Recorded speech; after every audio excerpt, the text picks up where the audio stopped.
Bismillahirrahmanirrahim. Assalamualaikum warahmatullahi wabarakatuh.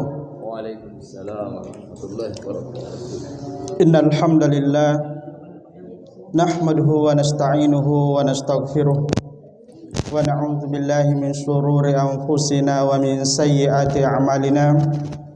May yahdihillahu fala mudilla lahu wa may yudlil fala hadiyalah.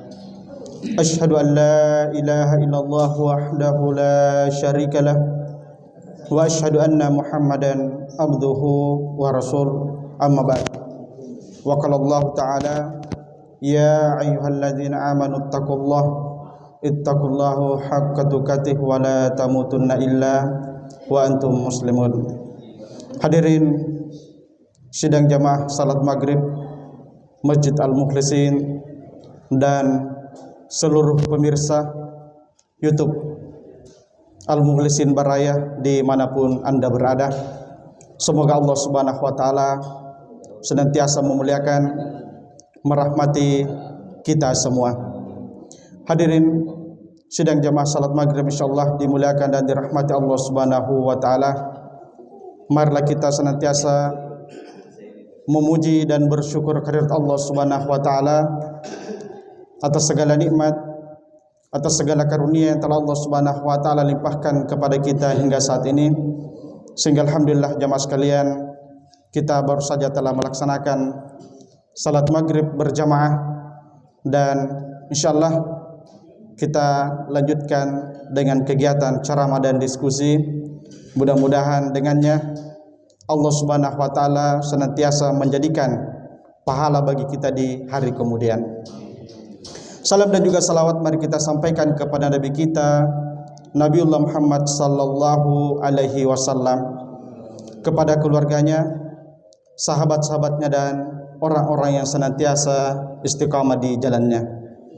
Hadirin sidang jamaah salat maghrib yang insyaallah dimuliakan dan dirahmati Allah Subhanahu wa Ta'ala. Tentunya kita manusia, hamba Allah Subhanahu wa Ta'ala, adalah tempatnya untuk berdosa, senantiasa melakukan kesalahan. Dan pasti jamaah sekalian, kita semua yang ada di sini pasti pernah melakukan yang namanya dosa, pasti pernah melakukan yang namanya kesalahan, baik itu sengaja maupun tidak sengaja, baik itu kecil maupun itu besar.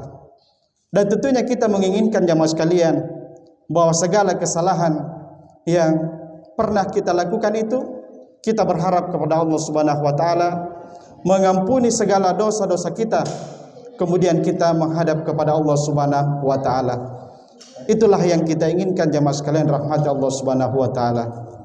Hadirin, ya, terdapat sebuah hadis dari Anas bin Malik yang menceritakan bahwa ia mendengar dari Rasulullah sallallahu alaihi wasallam bersabda bahwa Allah Subhanahu wa Ta'ala berfirman dalam sebuah hadis qudsi, ya banu Adam, innaka ma da'autani wa rajautani ghafartu laka ala ma kana fika wala ubali, ya banu Adam, law balagat zunubaka anakas samai summa astaghfartani ghafartu laka wala ubali, ya banu Adam, innaka law ataitani biqurabil ardi khataya.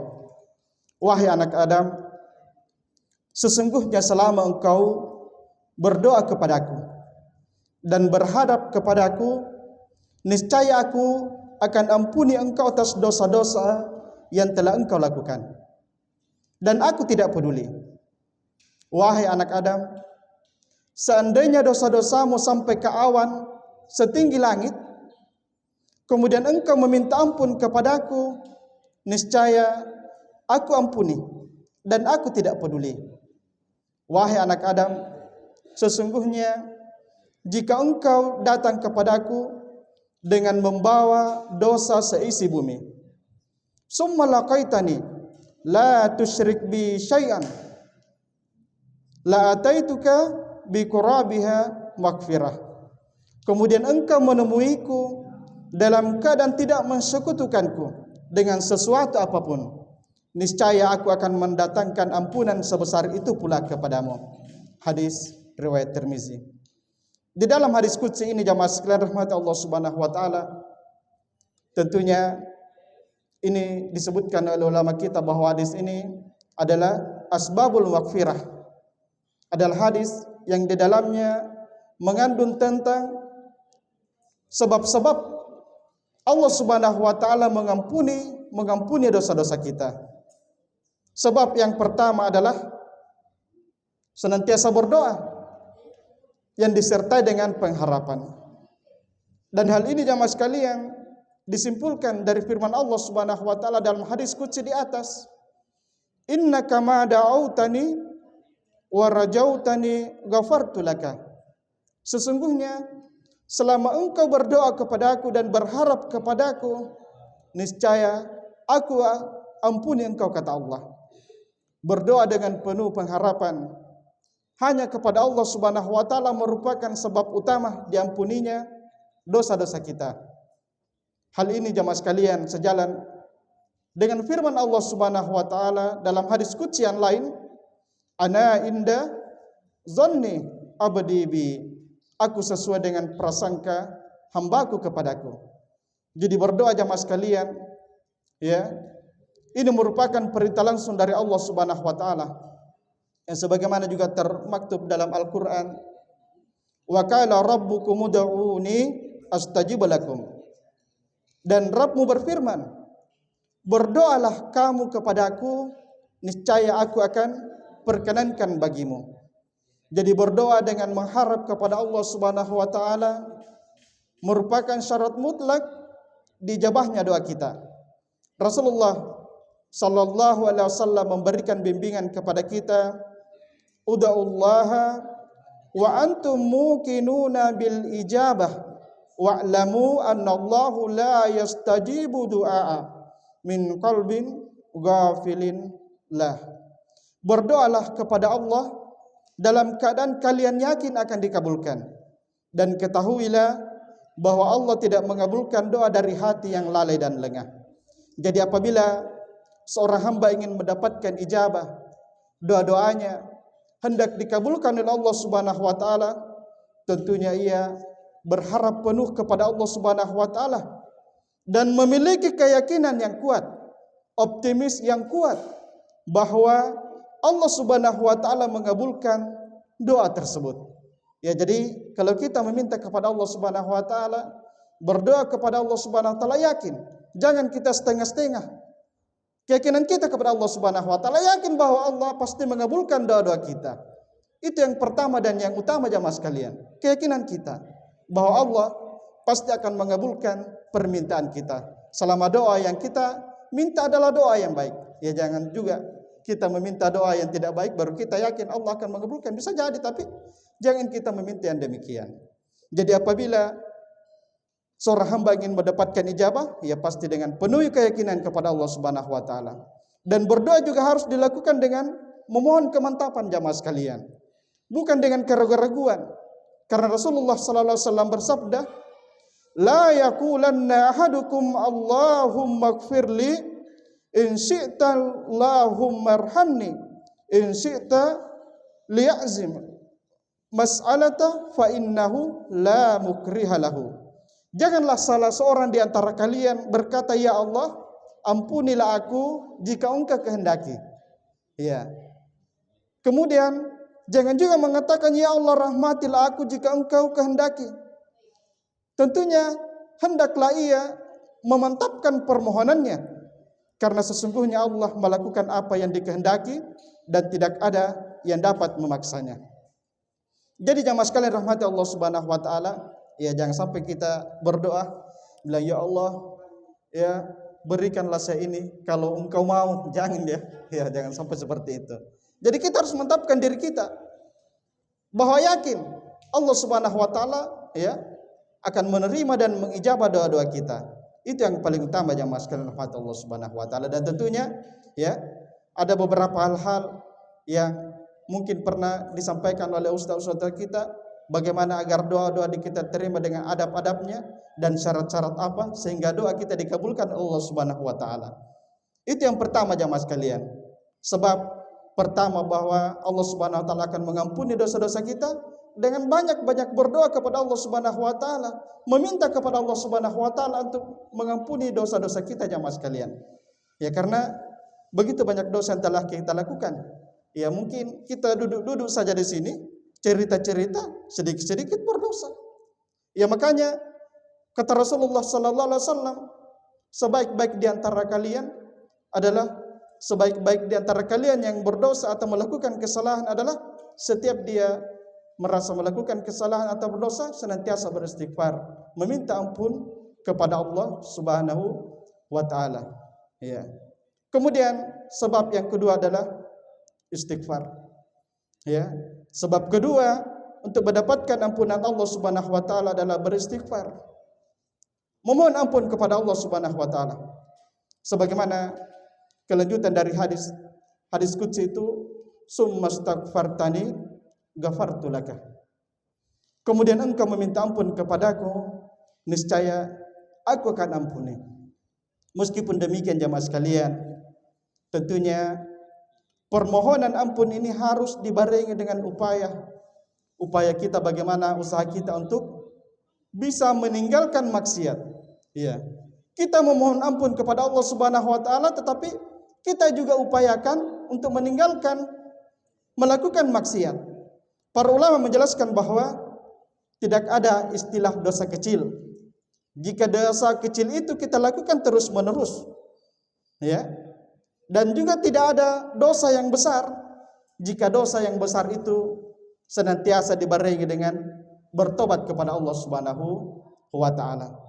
Jadi seorang yang beristighfar ini, seorang yang meminta ampun kepada Allah Subhanahu wa taala, ya tentunya harus memenuhi syarat-syarat yang telah ditentukan oleh Allah Subhanahu wa taala. Apa syarat-syarat dari ampunan Allah Subhanahu wa taala ketika beristighfar meminta ampun kepada Allah Subhanahu wa taala? Yang pertama tentunya kita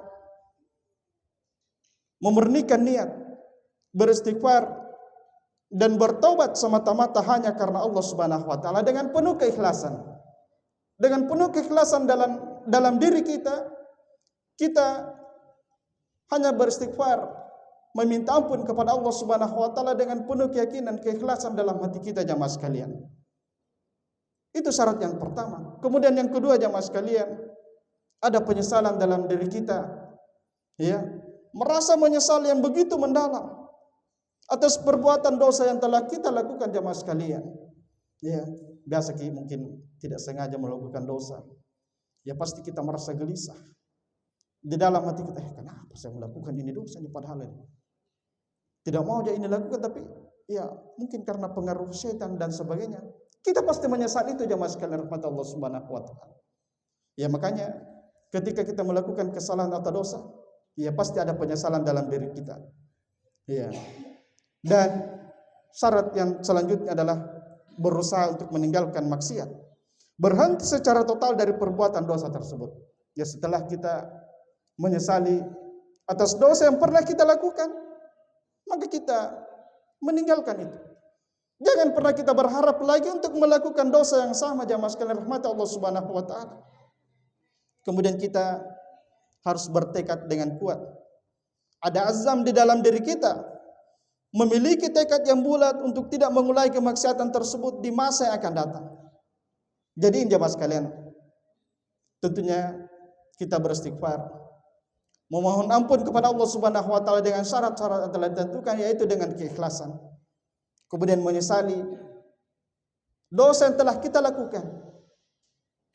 Kemudian meninggalkan maksiat, meninggalkan apa yang telah kita lakukan itu, dan bertekad dengan kuat untuk tidak mengulanginya jamaah sekalian. Inilah syarat agar Allah Subhanahu wa taala mengampuni dosa-dosa kita. Kemudian sebab yang ketiga jamaah sekalian rahmat Allah Subhanahu wa taala, Allah Subhanahu wa taala berfirman dalam hadis qudsi ini, "Summa lakitani la tusyriku bi syai'an la ataituka bi qurabiha maghfirah." kemudian engkau menemuiku dalam keadaan tidak menyekutukanku dengan sesuatu apapun, niscaya aku akan mendatangkan ampunan sebesar itu pula kepadamu. Jadi sebab yang ketiga agar Allah Subhanahu wa taala mengampuni dosa-dosa kita tentunya adalah tauhid. Iya. Tauhid kita kepada Allah Subhanahu wa taala. Jangan pernah kita mensekutukan Allah Subhanahu wa taala dengan segala apapun, dengan sesuatu apapun. Maka ketika kita memiliki tauhid yang sempurna kepada Allah Subhanahu wa taala, yakinlah Allah Subhanahu wa taala akan mengampuni dosa-dosa kita. Ya, selama tadi kita berdoa kepada Allah Subhanahu wa taala, kita juga banyak-banyak beristighfar, jemaah sekalian. Kata Allah Subhanahu wa taala, engkau datang kepadaku dengan dosa yang sebesar apapun, bahkan setinggi awan di atas langit, aku akan ampuni dosa-dosamu selama engkau tidak menyekutukanku, kata Allah Subhanahu wa taala. Jadi hadis ini jamaah sekalian menjelaskan dengan sangat gamblang dan tegas bahwa tauhid merupakan sebab utama ampunan Allah Subhanahu wa taala atas dosa-dosa kita. Seorang yang tidak memiliki tauhid itu tidak akan mendapatkan ampunan jamaah sekalian. Seorang yang melakukan syirik akbar apalagi, kemudian meninggal dunia dalam keadaan tidak bertaubat dari kesyirikan itu, Allah Subhanahu wa taala tidak akan mengampuninya. Allah Subhanahu wa taala berfirman, "Innallaha la yaghfiru ay yushraka bih wa yaghfiru ma duna dzalika liman yasha." Sesungguhnya Allah tidak akan mengampuni dosa karena persekutuannya, karena engkau mempersekutukannya, dan Dia mengampuni apa yang selain dari dosa itu bagi siapa yang Dia kehendaki. Jemaah sekalian rahmati Allah Subhanahu wa taala. Al-Imam Ibnu Qayyim berkata bahwa sesungguhnya seluruh kemaksiatan itu merupakan cabang-cabang daripada kekafiran. Sebagaimana seluruh ketaatan yang kita lakukan itu juga merupakan cabang-cabang daripada keimanan. Dan di antara tuntutan tauhid adalah mewujudkan melalui ketaatan kepada Allah Subhanahu wa taala serta meninggalkan perbuatan maksiat agar tauhid kita menjadi lebih sempurna jamaah sekalian. Dan tentunya pelajaran besar mengenai keutamaan tauhid serta bahwa bahaya mensekutukan Allah Subhanahu wa taala dapat dipetik jamaah sekalian dari apa yang telah kita sampaikan dalam hadis ini jamaah sekalian. Selain itu hadis ini juga menetapkan tentang kepastian pertemuan seorang hamba dengan Allah Subhanahu wa taala. Pasti seorang hamba akan bertemu dengan Allah Subhanahu wa taala. Setiap manusia pasti akan mempertanggungjawabkan seluruh amal perbuatannya selama hidup di dunia jamaah sekalian. Karena itu Allah Subhanahu wa taala berfirman, "Fa kana yarju lika rabbih falyamal amalan salihan wa la yusyrik bi ibadati rabbih ahada." Maka barang siapa mengharap pertemuan dengan Tuhannya, maka hendaklah ia mengerjakan kebaikan dan janganlah ia sekali-kali mempersekutukan dengan sesuatu apapun dalam beribadah kepada Rabb-Nya. Hadirin jemaah sekalian rahmat Allah Subhanahu wa taala. Tentunya jemaah sekalian, kita berharap kepada Allah Subhanahu wa taala, memohon kepada Allah Subhanahu wa taala, mudah-mudahan pertemuan kita dengan Allah Subhanahu wa taala, Allah sudah mengampuni dosa-dosa kita jamaah sekalian. Allah Subhanahu wa taala mengakhiri hidup kita, ya, dan bertemu dengannya dengan tidak membawa dosa sedikit pun kepada Allah Subhanahu wa taala, karena yakinlah setiap dosa yang telah kita lakukan pasti kita akan pertanggungjawabkan di kemudian hari jamaah sekalian. Jadi sekali lagi, mudah-mudahan dosa-dosa kita yang kita lakukan hari ini jamaah sekalian, baik itu sengaja maupun tidak sengaja, baik itu kita merasa bahwa itu dosa kecil ataupun dosa besar, semuanya diampuni oleh Allah Subhanahu wa taala. Namun jamaah sekalian, ketika kita berdosa kepada manusia, maka kita agar dosa kita diampuni tentunya kita hanya bisa berharap kepada manusia itu untuk memaafkan. Ya. Jadi bedanya dosa kita kepada Allah dengan dosa kepada manusia. Ketika kita berdosa kepada Allah Subhanahu wa taala, inilah sebab-sebab Allah Subhanahu wa taala mengampunkan dosa-dosa kita. Namun ketika kita berdosa kepada sesama manusia, maka agar dosa kita terhapus adalah dengan kita meminta maaf kepada orang yang pernah kita zalimi, pernah kita sakiti, pernah kita celah dan sebagainya. Maka kita mohon ampun, mohon maaf kepadanya agar dia memaafkan dosa-dosa dan kesalahan kita. Olehnya itu melalui mimbar ini atau pengajian ini, majelis ini jamaah sekalian, mungkin ada jamaah yang merasa terzalimi dengan saya atau apapun itu kondisinya atau apapun itu jamaah sekalian, tolong dimaafkan. Ya, karena kita ini manusia, mungkin dalam pergaulan kita setiap hari kita bersama-sama pasti ada saja dosa yang mungkin menyakiti hati Bapak Ibu jamaah sekalian. Ya, tolonglah dimaafkan. Ya, mudah-mudahan ya dengan silaturahim yang sering kita lakukan jamaah sekalian membawa berkah dari Allah Subhanahu wa taala, dan tentunya kita berkumpul di dunia ini, kita berharap di surga juga akan kelak kita dikumpulkan bersama-sama. Jamaah sekalian rahmat Allah Subhanahu wa taala, saya kira cukup apa yang kami sampaikan, mudah-mudahan bermanfaat terkhusus bagi diri kami pribadi dan jamaah sekalian. Adapun yang benar itu datangnya dari Allah Subhanahu wa taala, dan yang salah itu dari diri kami pribadi dan syaitan laknatullah alaihi. Demikian jamaah sekalian, subhanakallahumma bihamdik, nasyhadu an la ilaha illa anta nastaghfiruka wa atubu ilaik. Wassalamualaikum warahmatullahi wabarakatuh.